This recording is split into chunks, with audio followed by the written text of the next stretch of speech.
சர்வதேச அரங்கையே தனக்கான ஒரு தாகத்தோடு பலம் பொருந்திய நிமிர்ந்து பார்க்க வைத்த ஒரு இராணுவ கட்டமைப்பு எதிரிகளுக்கு சிம்ம சொற்பனமாக விளங்கிய ஒரு தலைவனின் கீழ் செயற்பட்டது.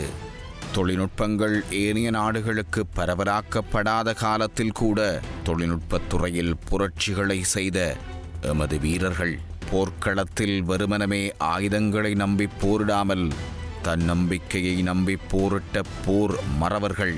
போர் வீரனொருவன் இப்படி தான் வாழ வேண்டுமென வாழ்ந்து காட்டிய ஒரு பெரும் கட்டமைப்பு. தரைவழி, ஆகாய வழி, கடல் வழி என முப்படைகளை அமைத்து நாம் மூத்த குடி என்பதை பறை சாற்றிய ஒரு அமைப்பு.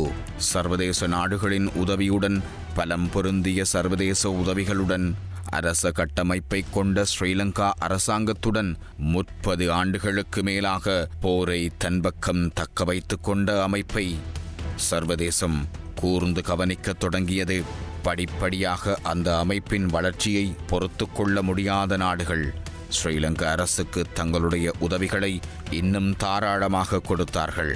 சர்வதேச இராணுவ உதவிகள் நேரடியாக களத்திற்கே வந்து சேர்ந்தது. இப்படி பல நாடுகள் தங்களுடைய பல உதவிகளை இந்த போர்க்கால சூழலில் இலங்கை அரசிற்கு கொடுத்தார்கள். தமிழீழ விடுதலை புலிகளை எப்படியாவது அழிக்க வேண்டும், இவர்களை அழிக்காவிட்டால் சர்வதேச நாடுகளுக்கு இவர்கள் அச்சுறுத்தலாக அமைந்து விடுவார்கள் என்ற ஸ்ரீலங்கா அரசாங்கத்தின் கபட நாடகத்தை நம்பி உதவிகள் ஸ்ரீலங்கா அரசாங்கத்திற்கு வந்து சேர்ந்தது.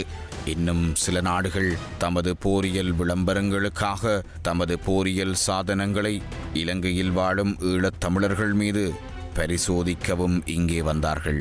சர்வதேச அரங்கிலே தடை செய்யப்பட்ட பல வெடிபொருட்கள் இலங்கையிடம் கொடுக்கப்பட்டது.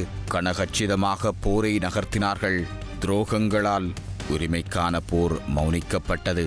தமிழினத்திற்கு இழைக்கப்பட்ட அநீதிகளுக்கு எதிராக சர்வதேசத்தில் நீதிகளை கோரிக்கொண்டிருக்கிறோம். ஆனால் அன்று ஒரு நாள் சர்வதேசம் இணைந்துதான் எம்மை கொன்று புதைத்தது. இஸ்ரேல் ஈரான் போர் தற்போது இறுதி கட்டங்களை நெருங்கிக் கொண்டிருக்கிறது. ஒரு பக்கம் வாழ்வா, இன்னொரு பக்கம் சாவாகின்ற கட்டத்தில் 2 நாடுகளும் இப்போது போரிட்டு கொண்டிருக்கின்றார்கள்.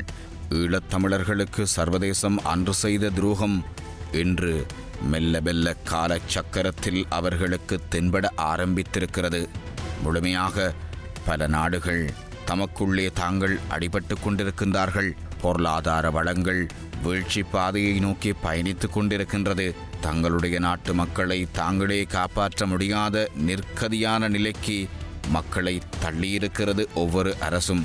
அதிலே இப்போது இஸ்ரேல் மிகப்பெரிய அளவிலே பாதிப்புகளை எதிர்கொண்டிருக்கக்கூடிய நாடாக, தமது மக்களை தாங்களே காப்பாற்றிக் கொள்ள முடியாத நாடாக பட்டியலிடப்பட்டிருக்கிறது. இந்த இஸ்ரேல் ஒரு காலத்தில் இலங்கை அரசிற்கு எவ்வளவோ உதவிகளை தாராளமாக தாரை வார்த்திருக்கின்றார்கள்.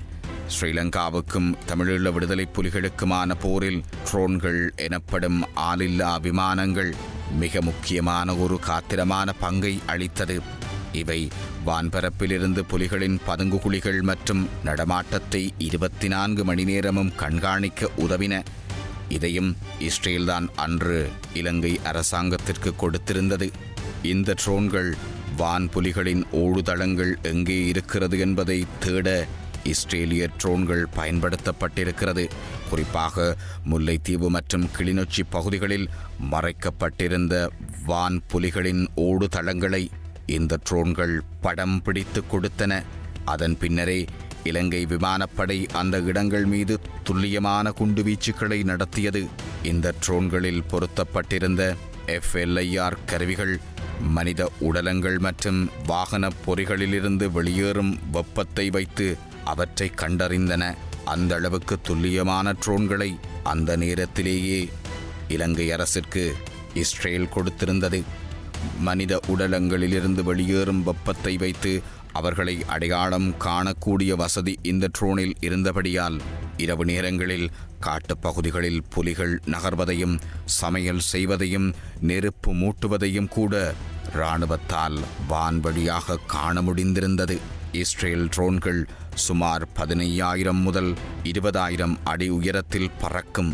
அங்கிருந்தபடி தரையில் இருக்கும் ஒவ்வொரு சிறிய பொருட்களை கூட துல்லியமாக படம் பிடிக்கும் திறன் கொண்டவை. புலிகளின் பதுங்கு குழிகளில் நுழைவாயில்கள் மற்றும் மறைக்கப்பட்டிருந்த கனரக ஆயுதங்களை இவை அடையாளம் கண்டு கொடுத்தது. அந்த தகவல்களை உடனுக்குடன் தரைப்படைக்கும் வழங்கியிருந்தது. இஸ்ரேலிய ட்ரோன்கள் ஒரு இலக்கை கண்டறிந்ததும் அதன் மீது லேசர் கதிர்களை பாய்ச்சும். இந்த லேசர் கதிர்களை பின்பற்றி வரும் இஸ்ரேலிய கிபிர் போன்ற போர் விமானங்கள் இலக்குகள் மீது துல்லியமாக பாயும் லேசர் வழிகாட்டுதல் கொண்ட குண்டுகளையும் அது வீசி அழித்துவிடும். இஸ்ரேலிய ட்ரோன்கள் காற்றில் சுமார் 15 முதல் 40 மணி நேரம் வரை தொடர்ந்து பறக்கும் திறன் கொண்டவை. இதனை ஒரு குறிப்பிட்ட பகுதியை இடைவிடாமல் கண்காணிக்க முடிந்திருக்கிறது. அந்த நேரத்திலேயே புலிகள் ஒரு இடத்திலிருந்து மற்றொரு இடத்திற்கு மாறும்போது அந்த நகர்வுகளை துல்லியமாக பின்தொடர இந்த ட்ரோன்கள்தான் உதவியாக இருந்திருக்கிறது. இலங்கை கடற்படை ஒரு காலத்தில் வெறும் கடலோர பாதுகாப்பு படை என்ற நிலையில் இருந்து ஆழ்கடலில் சென்று போர் புரியும் நீலநீர் கடற்படை என்ற நிலைக்கு உயர்த்தியதில் இஸ்ரேலிய தொழில்நுட்பத்திற்கு மிகப்பெரிய பங்கும் இருக்கிறது. புலிகளின் ஆயுத கப்பல்கள் இந்தோனேஷியா தாய்லாந்து அருகே சர்வதேச எல்லைப் பரப்பில் நங்கூரமிடப்பட்டிருந்த போது அங்கிருந்து சிறிய படகுகள் மூலமாகத்தான் இலங்கையில் உள்ள புலிகளுக்கு ஆயுதங்கள் வந்து சேரும். இஸ்ரேலின் ட்ரேடர் ஜாமர்கள் புலிகளின் தகவல் தொடர்பு மற்றும் அவர்களின் ட்ரேடர்களை செயலிழக்கச் செய்யும். இஸ்ரேலிய மின்னணு கருவிகள் இலங்கை கடற்படை கப்பல்களை புலிகளின் பார்வையிலிருந்து மறைக்க உதவின. அதே வேளையில் தாக்குதல் படகுகளை இஸ்ரேலின் IAI தயாரிப்பான டிவோரா மற்றும் சூப்பர் டிவோரா படகுகள் மணிக்கு 50 கடல் மைல் வேகத்தில் செல்லக்கூடியவை. இது கடல் புலிகளின் அதிவேக படகுகளை தூரத்தில் பிடிக்க உதவியிருந்தது. இவற்றில் பொருத்தப்பட்டிருந்த 23 மில்லிமீட்டர் மற்றும் 30 மில்லிமீட்டர் புஷ்மாஸ்டர் பீரங்கிகள் சிறிய படகுகளை நெருக்கடியில் சிதைக்கும் திறன் கொண்டவை. கடல் அலைகளில் வேகமாக படகுகள் குலுங்கினாலும் இலக்கை மாறாமல் துல்லியமாக தாக்கும் தொழில்நுட்பம் இது கொண்டிருந்தது. இதன் மூலம் ஆழ்கடலில் நின்ற புலிகளின் மிகப்பெரிய கப்பல்கள் மிக துல்லியமாக சிதைக்க முடிந்திருந்தது. நீல நீர் வியூகத்தின்படி கரையிலிருந்து நூற்றுக்கணக்கான மைல்கள் அப்பால் சென்று எதிரிகளை தாக்க வேண்டும். அன்று அமெரிக்கா தகவல்களை கொடுத்து கொண்டிருந்த அதே சமகாலத்தில் இஸ்ரேலிய ட்ரோன்களின் தொழில்நுட்பம் பொருத்தப்பட்ட படகுகள் ஆழ்கடலில் இருந்த புலிகளின் ஆயுத கப்பல்களை துல்லியமாக அடையாளம் காட்டின. கடற்படையின் பெரிய கப்பல்களில் இஸ்ரேலிய கேப்ரியல் ஏவுகணைகள் பொருத்தப்பட்டிருந்தது. இது சாதாரணமான ரோந்து படகுகளை ஏவுகணை படகுகளாக மாற்றியது. இது சர்வதேச கடல் எல்லை வரை சென்று புலிகளின் கப்பலை தாக்கும் துணிச்சலை இலங்கை கடற்படைக்கு அந்த நேரம் வழங்கியிருந்தது. கேப்ரியல் ஏவுகணைகள் புலிகளின் கப்பல்கள் எதிர்த்தாக்குதல்கள் நடத்தினால் அல்லது தப்பிச் செல்ல முற்பட்டால் அவற்றை சுமார் 20 தொடக்கம் 30 கிலோமீட்டர் தொலைவிலேயே வைத்து தாக்கி அழிக்கும் திறன் கொண்டது. கடற்படையில் சுமார் 1500 கிலோமீட்டர் முதல் 3000 கிலோமீட்டர் வரை இந்திய பெருங்கடலில் ஆழமான பகுதிக்கு சென்றது. இதன் விளைவாக சுமார் 8 பெரிய கப்பல்கள் மூழ்கடிக்கப்பட்டது. இது புலிகளின் ஆயுத பலத்தை 70% குறைக்க உதவியது. இஸ்ரேலிய உதவியின் மிக முக்கியமான அம்சம் என்னவென்றால் அவற்றின் தொழில்நுட்பத்தை மட்டும் வழங்கப்படவில்லை, அவை இலங்கையிலேயே தயாரிக்கவும் உதவினார்கள். கொழும்பு கப்பல் கட்டுமான தளத்தில் இஸ்ரேலிய உரிமத்தின் கீழ் பல டுவாரா படகுகள் கட்டப்பட்டன. இது போர்க்காலத்தில் சேதமடைந்த படகுகளை விரைவாக சரி செய்யவும் புதியவற்றை உருவாக்கவும் உதவியிருந்தது.